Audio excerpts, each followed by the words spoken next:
नमो नारायण, हर हर महादेव। एक बार नर नारायण दोनों तपस्या कर रहे थे, तो उसी समय उनके तप के प्रभाव से इंद्र को ऐसा लगा कि ये दोनों मेरा सिंहासन छीन लेंगे, मेरा राज्य छीन लेंगे। तो क्या किया उन्होंने?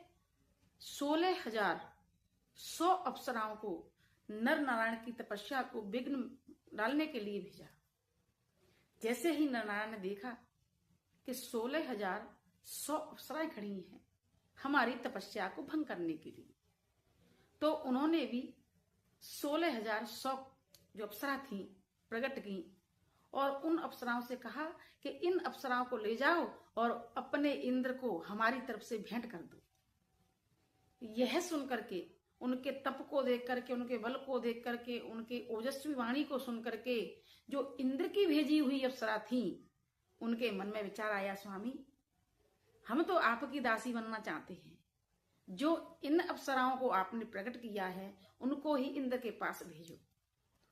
तब भगवान नारायण ने अपनी जंगा को घिसा, जिसको कहते हैं उरु।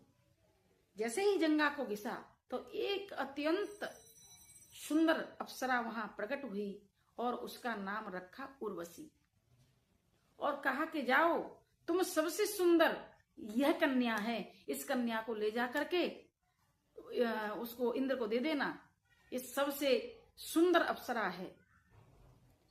उन अप्सराओं ने कहा कि स्वामी हे नाथ, अब तो हम आपके ही दास बनना चाहते हैं, हमें तो आप अपनी शरण में ले लीजिए।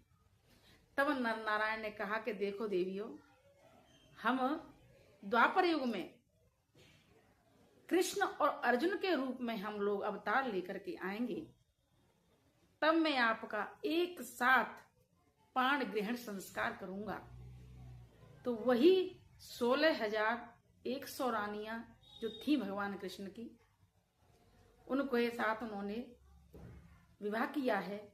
और जो 8 हैं पटरानी, वो वेदों की श्रुतियां हैं। तो भगवान की लीला का कोई गुणावाद नहीं कर ही नहीं सकता है, ऐसी विचित्र लीला करते हैं।